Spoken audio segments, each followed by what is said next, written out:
Nouvelle série d'épisodes accompagnée d'une physio du périnée. Ça faisait longtemps. Je suis super contente de recevoir Catherine Perron à mes côtés, alias la physio qui t'écoute. Et dans ce premier épisode, elle nous partage ses 2 fractures au coccyx, ce qui nous a amené à parler de ça sert à quoi un coccyx? Ça sert à beaucoup de choses. Qu'est-ce que ça peut m'amener dans ma santé, dans mon confort, dans ma fonction d'avoir des problèmes de coccyx et quoi en faire? Donc, j'espère que cet épisode va t'instruire et que tu aies des problèmes de coccyx ou non. Si tu as des enfants, s'il te plaît, écoute, parce que la saison de snow et de patinage arrive et les petits coccyx peuvent affecter énormément le développement, même que je t'en parle par rapport à une histoire de scoliose chez ma fille. Donc, bonne écoute à toi.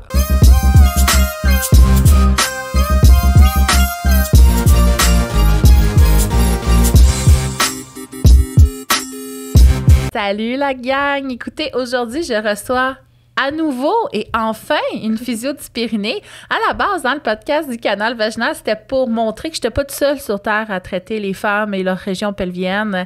Et ça fait un petit bout de temps que je n'ai pas reçu de physio du périnée parce qu'on est allé dans tous les sens avec tellement de sujets sur la santé féminine. Et je suis très heureuse aujourd'hui de recevoir Catherine Perron, alias la physio qui t'écoute. Allô, Catherine! Salut, Mélanie! Merci d'être là. J'avais hâte que tu arrives. On a dû reporter souvent notre épisode, mais là, c'est vrai. Oui, j'avais vraiment hâte de venir. On est là, c'est réel. Et Catherine, ce que j'aime beaucoup de toi, c'est que tu as un grand vécu dans ton propre corps et c'est pas obligatoire quand on est thérapeute, mais je trouve que ça contribue à notre développement d'empathie, notre ouverture, puis aussi de comprendre un peu les enjeux, puis être un peu plus grise dans nos offres de traitement.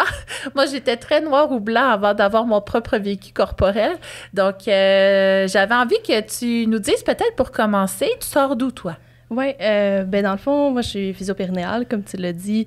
Je suis à Québec. Donc, si jamais des gens qui veulent venir me voir, je fais de la pratique à Québec. Puis, à quelle clinique? Parce que là, je suis travailleur autonome. Fait que j'ai un local dans Saint-Roch, donc en basse-ville, mais au centre-ville de Québec. Fait que voilà, on peut me trouver là, sur mon site web, laphysioquitécoute.com pour prendre mes rendez-vous. C'est très simple. OK, parfait. Ils savent où se rendre. Puis Québec, on s'entend qu'il y en a du monde là-bas. Il y en a du monde, puis on n'est pas assez de physio-périnéale pour répondre à la demande. Fait comme partout au Québec, c'est l'enfer là, à l'aide. Vraiment. Ouais. Fait que t'es à Québec, t'es autonome, t'as ta clinique, tu traites en vrai des gens. Je traite en vrai des gens, puis mais je fais du web aussi. Du web. Ouais, je suis en train de créer une offre de service là, sur le web, créer des formations.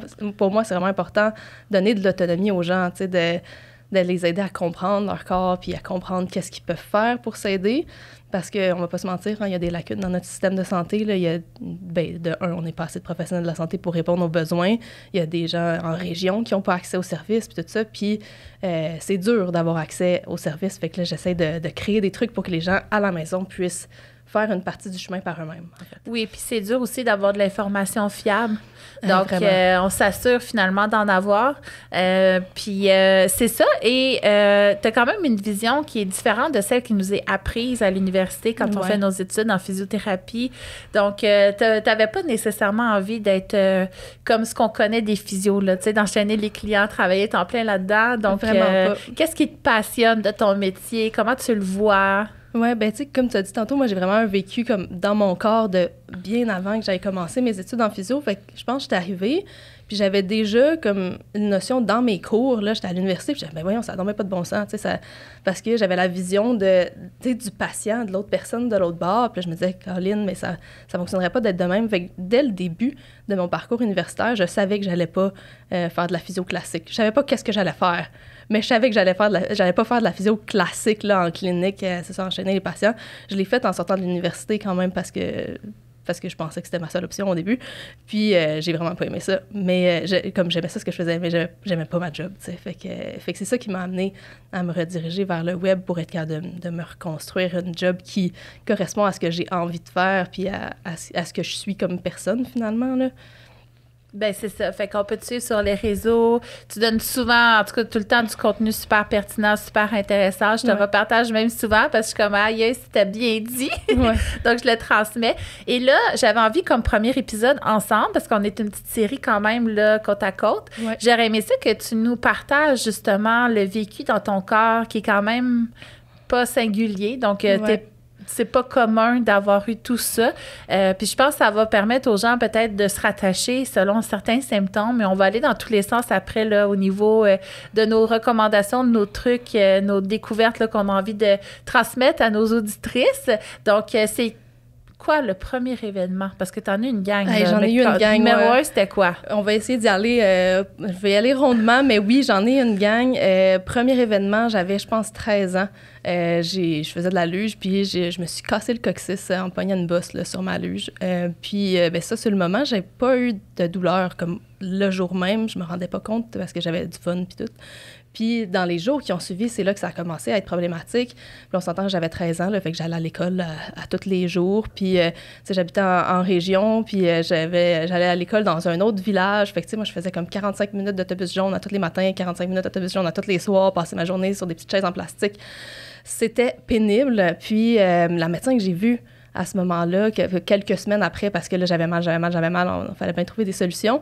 La médecin m'a pas cru. Elle a dit à mon père, j'avais pas encore 14 ans, fait que je peux pas y aller par moi-même. Mon père est venu avec moi pour aller voir la médecin, puis tu sais, j'ai dit que j'avais mal aux fesses. Elle m'a rien dit, elle s'est mise derrière moi, elle a baissé mes culottes, puis elle a mis son doigt dans ma craque de fesses pour aller tâter mon coccyx, sans me prévenir. Moi, j'étais face à mon père, là, tu sais, puis en tout cas, ouais, vraiment... toute une histoire. Dieu, c'est horrible. Puis là, parce que... Mais là, attends, ça fait combien d'années, là? Ça fait presque 15 ans, là. OK. Fait que, tu sais, je m'étais pas rendu compte à ce moment-là que je venais de vivre, là, de la violence médicale, là. Ben, c'était une violence parce que, tu sais, se faire baisser les bobettes tu demandes la permission. Oui. Devant mon père, j'avais 13 ans, et c'est gênant, à un moment donné, hein? Ben oui. C'est ça, il nous donne plus notre bain puis il nous change plus notre couche, rendu ouais, là. Non, c'est ça, exact. Puis là, elle a appuyé, puis ça m'a pas fait particulièrement mal quand elle a appuyé. Fait que là, dans sa tête, c'était moi qui inventais tout ça, finalement. Fait que là, elle a dit ça à mon père, qu'en fait, je ne sais plus les mots qu'elle a dit, là, mais quelque chose du genre que j'essayais juste de manquer de l'école, tu sais, pour... puis que je me plaignais pour rien, tu sais. Mais genre... En tout cas, c'était vraiment pas mon genre là, de faire ça. Là. Je suis vraiment pas quelqu'un qui se plaint d'avoir mal. J'attends d'avoir vraiment beaucoup mal avant de le dire. Ce qui n'est pas tout à fait bien.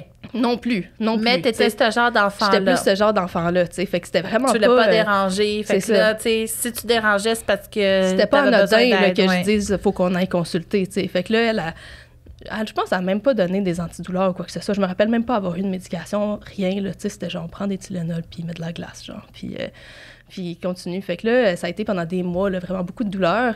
Puis là, ça, c'était au mois de janvier. Puis là, à la rentrée suivante, genre, c'était rendu pas pire parce que l'été m'avait donné un break de chaise en plastique, là.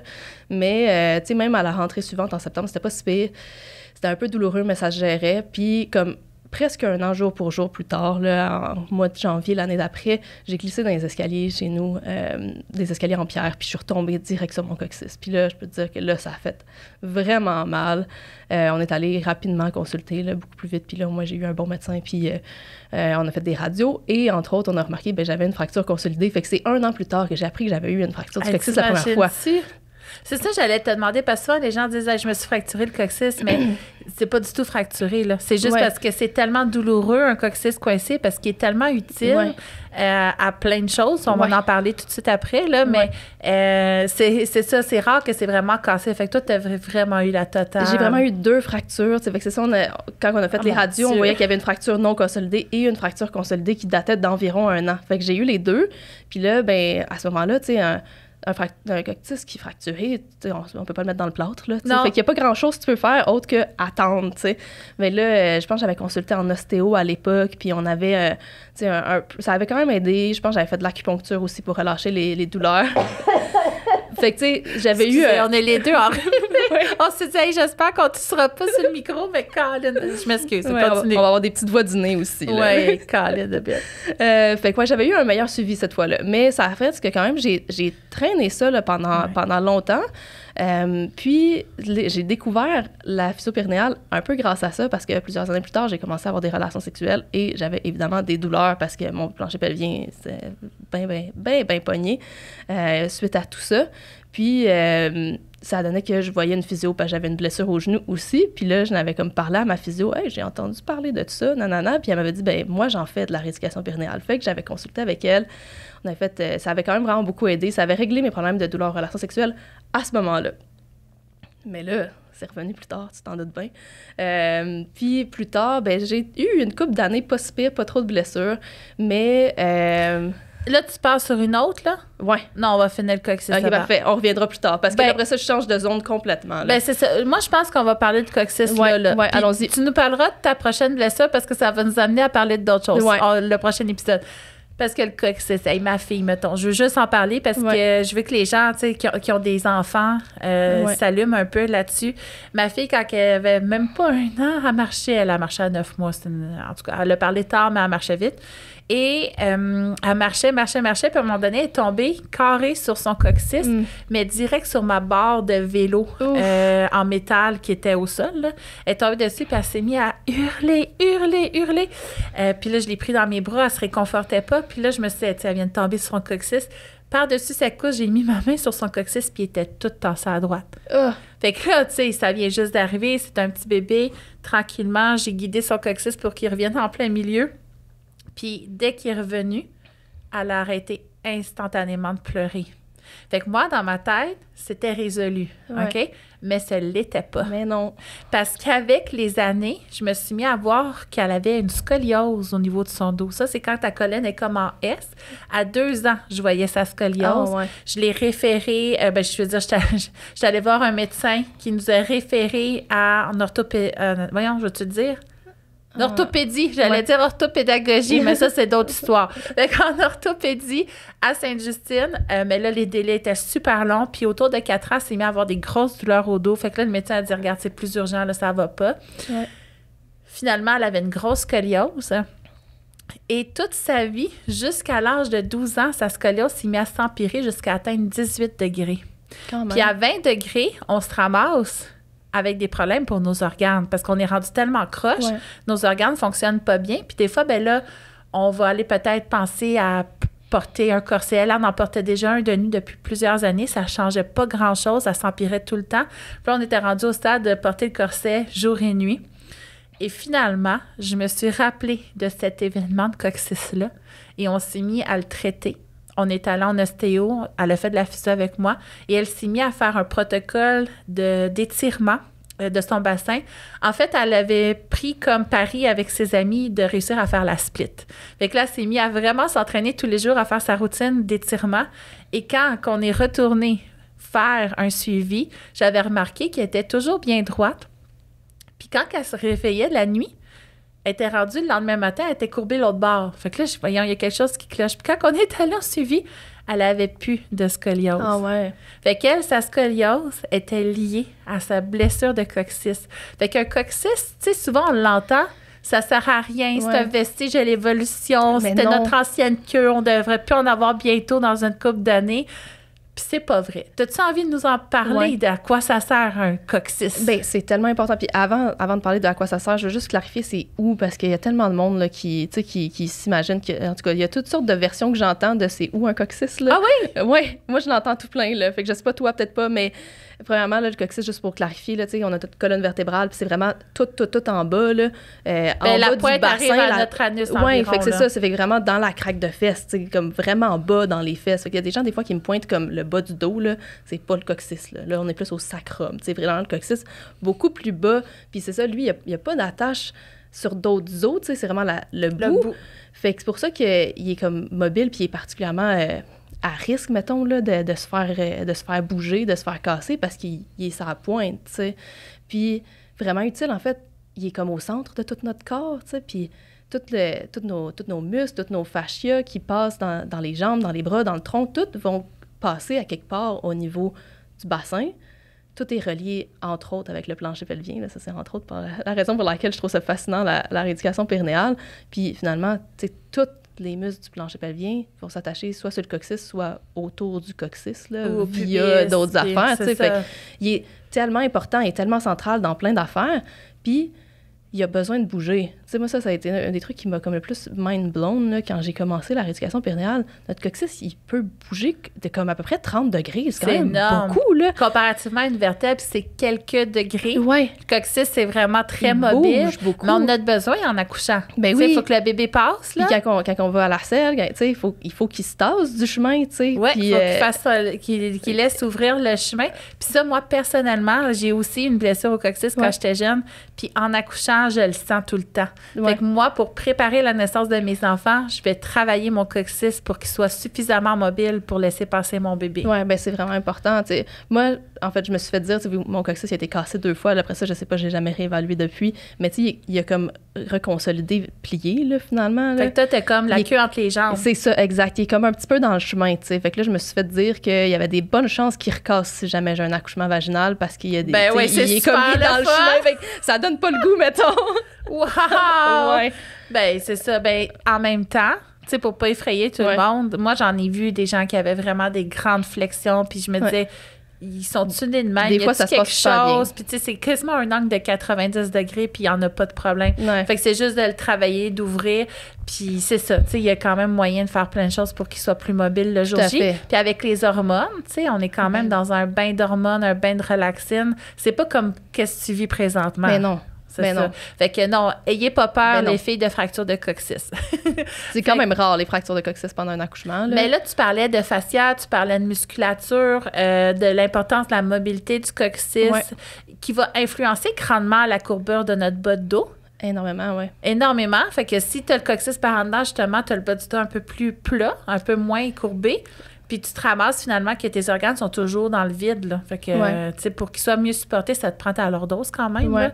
Toi, t'arrives-tu à avoir une lordose quand même? Oui, mais moi, j'ai une antéversion du bassin. Fait que j'ai comme. OK, toi, tu luttes à 2 places. Hey, c'est violent. Oui, ben comme, tu sais, ma posture de base naturelle, j'ai une antéversion du bassin. Fait que je suis comme en hyperlordose. Fait que là, c'est comme, il y a bien de la tension dans tout ce coin-là. Là. Ça, parce que ça t'as un tire par les deux coccyx bords. qui te tire pour avoir le dos plat. Oui. Puis t'as une façon d'être dans ton dos qui tire dans l'autre direction l'autre sens, complètement. Fait que t'es comme en lutte tout le temps interne. C'est Exact. super cool. Ouais. Ça se répercute par des maux de tête. Ben, j'allais là avec la dure-mère. Exact. Ma dure-mère, là, elle est pognée. Là, c'est incroyable. Antéversion, on va juste expliquer c'est quoi? Ouais. Oui, mon bassin, il est comme basculé vers l'avant. Fait que ça fait que j'ai l'air d'avoir les fesses sorties tout le temps, en fait. Mais ils sont juste de même. Je peux pas les rentrer, finalement. C'est peut-être ta façon de commenter anatomiquement. Ouais. Là. Ma mère est pareille. Fait que C'est ça. Fait que toi, c'est- sûrement que génétiquement, c'est la courbure que ton dos a choisi d'avoir. Ouais. Puis ça fait peut-être en sorte, justement, que tes autres fesses, qui sont censées nous protéger quand Ouais, on tombe sont sur les plus vers fesses, l'arrière. sont plus vers l'arrière. Fait que c'est ton coccyx qui est prend le proéminent. choc, ouais. Parce que moi, quand je tombe ses fesses, je t'avouerais que C'est des ischions qui prennent le mes coup. ischions sont là, puis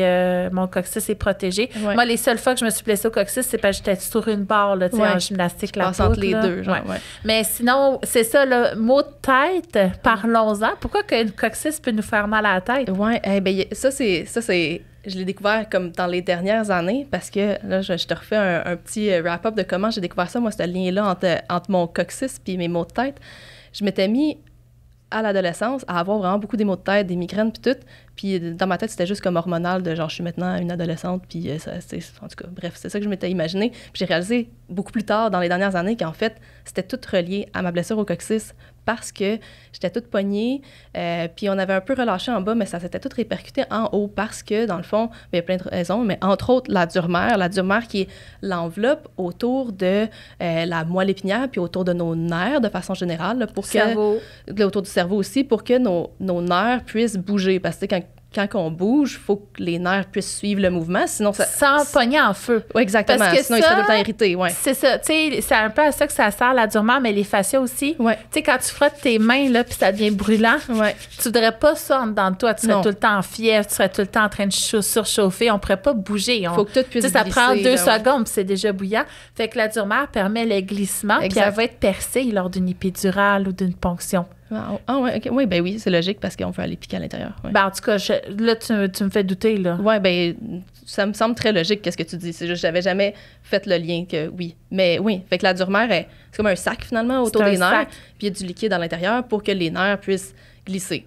Puis là, la raison pour laquelle on parle de durmère, c'est que elle enveloppe le cerveau, elle enveloppe la moelle épinière à l'intérieur de la colonne vertébrale et elle va s'attacher sur le coccyx dans ces environs-là. Fait que quand c'est pogné en bas, ça tire sur tout, un peu comme si ton chandail est pogné dans tes pantalons, ben quand tu essaies de bouger, ça tire par en haut, t'sais. Fait que c'est un petit peu ça. Puis là, il y a aussi, il y a la durmère, mais il y a aussi les fascias, que mes fascias aussi sont bien pognés, là, fait que là, ça aide pas. Les fascias, c'est un peu la même chose, c'est des enveloppes autour des muscles. Souvent, moi, je l'explique en disant comme, tu sais, quand t'as un filet de porc, là, puis là, il y a comme une petite pellicule blanchâtre un peu brillante, là, sur le dessus, là, c'est un peu ça, là. Tu sais, c'est la petite enveloppe autour du muscle. Moi, j'ai de la misère avec la viande, là. J'ai un profond, je sais pas, c'est en dedans de moi, le végétarisme. Mais oui, t'as vraiment raison. J'essaie de m'enlever. Mais t'as vraiment raison. Puis celles qui sont intéressées à en apprendre plus sur les fascias. Là, moi aussi, je dis fascia. Puis je suis vraiment contente de te dire ça, OK? Parce que on me dit que c'était fascia. Ouais.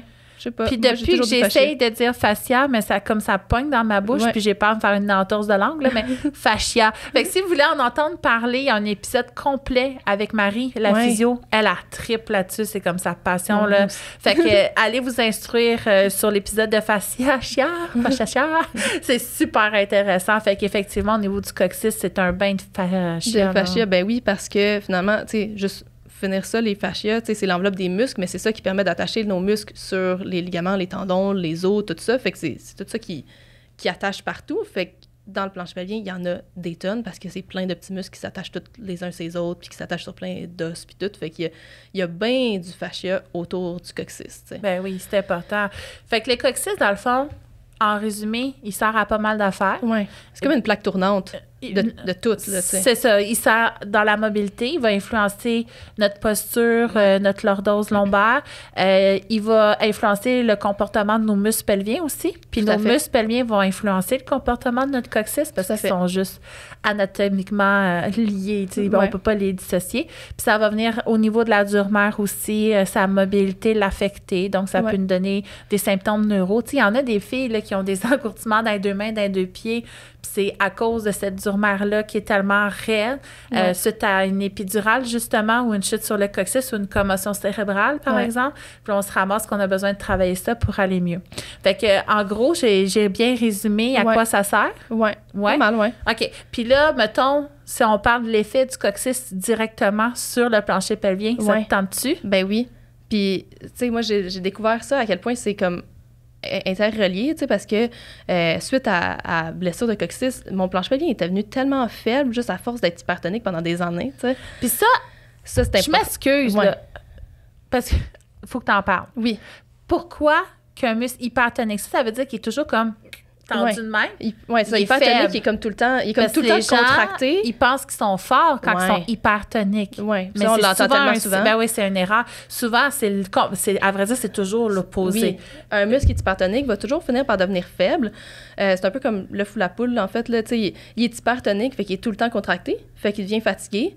Donc, quand il a besoin de se contracter, il est moins efficace. Il est à bout. Il est en burn-out. Déjà à bout.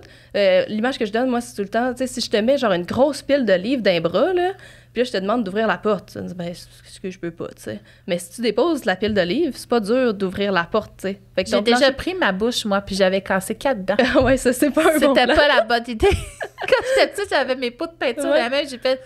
Hey, elle est loin la table, là. Tout a cassé. Mais oui, effectivement. Le plancher pelvien hypertonique, c'est ça. Il est déjà surloadé, puis là, tu y en demandes plus, mais il est juste pas capable, tu sais. Mais si on peut lui permettre de déposer sa pile de livres, de se libérer les bras, il va être capable de faire les choses. Fait que, tu sais, il devient fatigué. Puis après ça, ben un muscle aussi qui est faible, par protection, il va avoir tendance à devenir hypertonique parce qu'il a peur de ne pas être capable de faire sa job. T'sais. Fait que là, il sent qu'il n'est pas capable. Fait que là, il se dit « je vais contracter tout le temps comme ça, ben je vais moins m'échapper. » Si on me demande de quoi, je vais être plus là. C'est ça. Mais il est non, juste... il l'a pas compris. Il est à bout, là. Fait que dans les deux sens... Puis là, ça s'entretient parce que là, il est fatigué, il est moins efficace. Il va devenir plus hypertonique. Fait que là, on embarque dans une roue qui tourne. Puis plus ça fait longtemps, plus c'est dur à défaire parce qu'il faut à la fois faire sentir ton muscle safe, tu sais, de genre, c'est correct, tu peux te calmer, tu peux te relâcher. Fait que pour ça, il faut le renforcer pour qu'il se sente efficace puis qu'il se sente capable de relâcher. Mais on peut pas le renforcer s'il est comme ça, tu sais. Fait que là, il faut comme faire les deux en même temps, on le relâche et on le renforce en même temps. Fait que c'est un travail qui est long et complexe, mais moi que je trouve absolument incroyablement fun. C'est tellement agréable. Puis là, j'aime tellement ça faire moi, ça. c'est mon... Ben, tu décris exactement comment je travaille avec mes clients. Ouais. Moi, ce que je vis, c'est tout le temps un 2-3 % de relâchement, puis on va venir renforcer ce 2-3 % là. Fait qu'on va pas être 100 % dans le relâchement, puis 100 % parce que les filles se ramassent perdues dans leur corps, puis sont inconfortables, puis vont développer des stratégies pathologiques pour compenser le fait qu'ils n'ont pas encore ce qu'il faut pour être. Puis moi, tu sais, depuis janvier, ça va faire 1 an que je fais du périnée 3 fois semaine avec mes élèves. Puis des tensions qui étaient là, chroniques. Puis j'essayais d'émasser, puis ils disaient non, tu sais, moi, je me relâcherai pas. Puis j'ai travaillé, ben maintenant, j'arrive à les relâcher. Parce qu'à force, un petit relâchement, un petit renforcement, un petit relâchement, je me suis ramassée à délier, finalement, beaucoup de problèmes, puis je me suis ramassée que là, mon corps accepte de se détendre. Fait que là, c'est un signe d'équilibre. Mais on a toujours des tensions qui réapparaissent, fait qu'il faut toujours être à l'écoute. Puis juste avant qu'on continue sur ce que tu allais dire, le plancher pelvien, dans le fond, là, il y a beaucoup besoin. Il est souvent en surcharge, il est souvent surmené. Fait que moi, de voir les techniques, il y en a pour qui c'est bien. Mais tu sais, tout ce qui vient spécifiquement renforcer le plancher pelvien de façon intensive, c'est pas tout à fait ma logique des choses. Parce que souvent, notre plancher pelvien, il est écœuré de se faire pousser dessus par nos organes du ventre, de se faire tirailler par nos articulations. Fait qu'il y a plus besoin qu'on y calme les nerfs.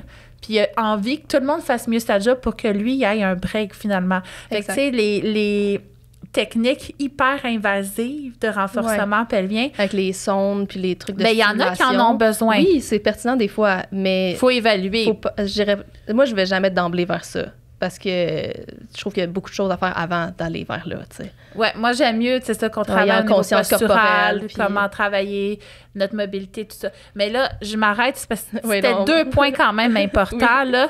Fait que comment que notre coccyx influence notre santé pelvienne? Je te laisse continuer, parce que c'était... Ben oui. Fait que là, en fait... Je pense que j'ai jamais vu quelqu'un qui avait des douleurs au coccyx qui n'avait pas un plancher pelvien hypertonique, parce que la douleur au coccyx amène aussi de l'hypertonie. Là, j'ai parlé de comme l'hypertonie de base, mais l'hypertonie, ça peut s'installer aussi suite à de la douleur, parce que quand on est en douleur, on entend en mode protection. Là. C'est comme si tu te casses le bras, ben, tu vas te tenir de même, tu vas être raide tout partout autour. C'est ce qu'on fait naturellement dans notre corps. Oui, c'est ça, nos muscles, ils veulent protéger l'endroit qui a de la douleur en devenant raide. C'est un mécanisme de protection. Fait que quand on a des douleurs au coccyx, le plancher pelvien, de façon générale, va devenir hypertonique par la douleur. Puis là, ben ça aide pas, parce que quand il est hypertonique, il est contracté, donc il tire sur le coccyx, puis il sort de sa position, de son axe de où est-ce qu'il est supposé être. Puis là, ça peut amener toutes sortes d'affaires, entre autres des douleurs en allant à la selle, parce qu'on l'a dit, tu sais, quand on va à la selle, le coccyx, il a besoin de se tasser du chemin. Tu sais, c'est comme un pont-levis, là. Il faut qu'il descende pour qu'on puisse sortir, tu sais. Ben, s'il n'est pas capable de se tasser, ben, ça peut être plus difficile d'aller à la selle, fait que ça peut donner de la constipation ou des sensations de blocage. Des sensations de blocage. Ça peut faire qu'on a besoin de pousser pour aller à la selle, puis ça peut amener des douleurs. Moi, personnellement, j'ai des douleurs quand je vais à la selle, mais seulement quand je suis menstruée, parce que là, je suis comme, tu sais, il y a comme un overload de tension dans toute la zone, là, quand je suis dans ma semaine. Fait que là, dans ces moments-là, juste mes fascias sont tellement, genre, à bout de tout que à ces moments-là, j'ai des douleurs. Le reste du temps, je suis correcte. Mais c'est assez fascinant là, à quel point ça peut être douloureux. Là, mais j'ai l'impression que mes intestins au complet veulent me sortir là, dans ce temps-là. Là, tellement ça fait mal. Là, ça va tirer là, jusque en profond dans mon ventre. Là. Fait que, tu sais, vraiment pas le fun comme sensation. Puis après, ben là, le plancher pelvien qui est hypertonique, ça peut amener tellement d'affaires de dysfonction parce qu'il n'est pas efficace. Souvent, il manque de force. Il manque de rapidité parce qu'il n'est pas capable de se contracter vite. Il manque d'endurance. Pas capable de se contracter longtemps. Il manque de coordination. Il se contracte pas au bon moment. Puis il n'est pas capable de se relâcher souvent. Fait que ça donne toutes sortes d'affaires. Ça peut donner des fuites urinaires. Ça peut donner des descentes d'organes même, juste parce que ton plancher pelvien n'est pas efficace. Ça peut donner des fuites de sel, fuites de gaz. Ça peut même donner des urgences urinaires. Parce que tensions, ça crée tellement de tension dans toute la zone. Ta vessie, elle capote, elle ne sait plus qu'est-ce qui se passe. Puis, fait que ça peut donner toutes sortes de choses. Puis moi, c'est là que moi, je me suis... oui, puis j'ai oublié le plus important, mon Dieu. Ça peut donner des douleurs aux relations sexuelles. Ben oui, franchement. C'est juste tellement évident que je n'ai pas pensé. Ben oui, parce que, tu sais, une pénétration vaginale, qu'est-ce qui se passe? Ben il faut faut que ton vagin s'ouvre un peu pour qu'il puisse avoir une pénétration, tu sais. Puis un vagin, c'est des muscles. Fait qu'il faut que les muscles puissent être assez détendus pour s'ouvrir puis laisser la place. Puis si tu as des tensions musculaires, ça peut être de un peu sensible à très, très, très douloureux. Tu sais, c'est comme si tu es tendu dans tes épaules, puis là, je viens te poker à répétition. Ben, peut-être qu'à un moment donné, tu vas trouver ça désagréable, tu sais. Fait que ça peut amener toutes sortes de choses comme ça. Fait que, oui, le coccyx a un énorme impact, tu sais, puis c'est quelque chose qu'on peut très bien traiter en physio-périnéale. Ben oui, Seigneur. Oui. Tu sais, justement, retrouver cet équilibre-là. Puis là, je sais pas, tu sais, on a regardé les histoires qui nous avaient été partagées, mais vu que tu as parlé du sel, non, on partira pas tout de suite de sa constipation. On en reparlera plus tard. On en reparlera plus tard. On en reparlera plus tard. Là, je pense que le coccyx... Ouais. Écoutez, les filles, si vous avez des histoires de coccyx à nous partager, gênez-vous pas. Vous pouvez le faire de façon tout à fait anonyme sur... Je partage mon histoire sous mon lien du podcast Le Canal Vaginal. Sinon, tu peux écrire en commentaire, tu peux nous partager, toi, comment tu l'as vécu. Puis nous, ça va nous faire plaisir de venir commenter ton partage. Donc, gêne-toi pas. Est-ce que tu avais d'autres choses que tu avais envie de dire? Peut-être le canal d'Alcock? On pourrait peut-être aller là-dessus. C'est sûr que ça peut aller irriter au niveau des nerfs. Il y a tellement de nerfs qui passent dans le plancher pelvien. Il y a le pudendal qu'on connaît le plus, là, mais nous, on le connaît. Oui, nous, on connaît. Il part d'où? Il va où? Il fait quoi? T'as-tu envie d'aller là-dedans? Oui, on peut parler. Ben, canal d'Alcock, là, je me rappelle jamais de ses origines, mais il me semble que c'est pas mal les mêmes origines que le nerf sciatique. Le canal d'Alcock, c'est le canal d'Alcock, c'est l'endroit où il se passe, mais le nerf... Il passe, c'est le ligament ischio-coccygien, sacrotubéreux, puis l'iliaque. Oui. Fait que ça fait un petit triangle dans notre bassin. Puis ça, quand on est assis, ben on va être un peu dessus.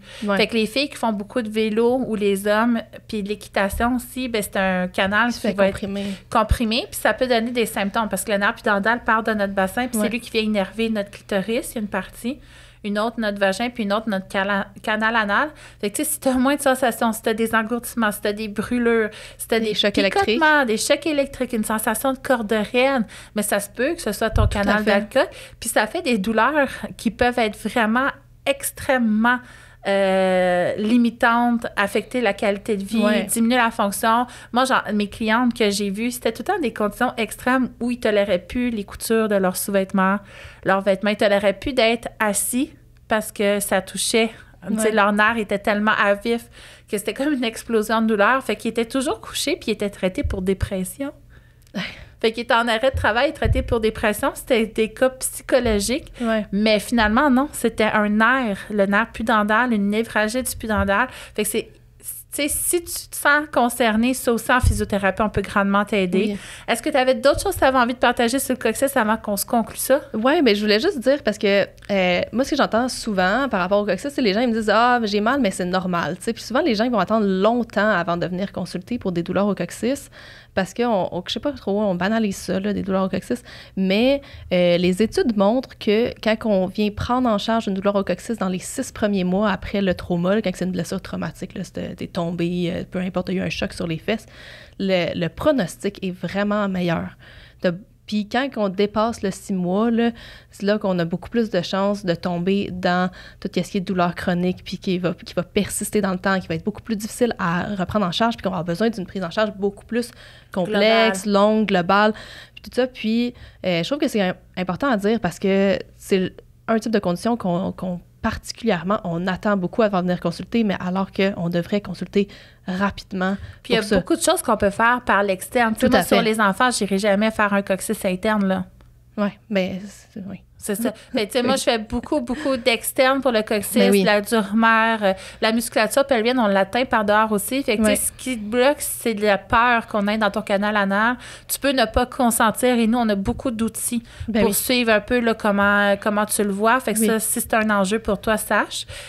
Puis là, la saison, tu sais, on commence l'hiver. En tout cas, moi, à Val-David, on a déjà un pied de neige. Puis ici, à Montréal, il y a focal. J'ai l'air d'un extraterrestre avec mes pneus à clous, là. Mais le snow commence. Le patinage s'en vient. Fait que c'est la saison du coccyx par excellence. Oui, c'est là. vraiment fréquent, ça. Les chutes, tu sais, j'ai glissé sur la glace, je suis tombée en ski, tu sais, toutes ces affaires-là, c'est un classique, là, des douleurs au coccyx. Puis, fait que si jamais ça vous arrive cet hiver, vous tombez sur les fesses, puis vous mettez à avoir mal au coccyx, ou votre enfant, venez consulter rapidement, parce que quand on consulte rapidement, des fois, on n'a pas besoin de beaucoup de rendez-vous. Ouais. Puis ça se règle simplement versus quand on attend longtemps, comme moi. J'ai attendu trop longtemps. Tu le savais pas. Mais non, je le savais pas, c'est ça. Puis, tu sais, on s'entend qu'il y a 15 ans, genre, déjà, la physio-périnéale, on n'entend pas parler encore assez, mais il y a 15 ans, tu sais. On n'en parlait pas pantoute, là. En tout cas, presque. Mais encore aujourd'hui. Ouais. Fait que voilà pourquoi le canal vaginal existe. Exact. Parlons de périnée. Fait que j'espère que ça vous a aidé, ce petit épisode coccyx. J'avais hâte de le faire. Je suis super contente de ce qui en est ressorti. Encore une fois, je vous invite à partager pour nous aider dans notre visibilité. Puis merci d'avoir été à l'écoute jusque-là. J'ai très hâte de lire tes partages.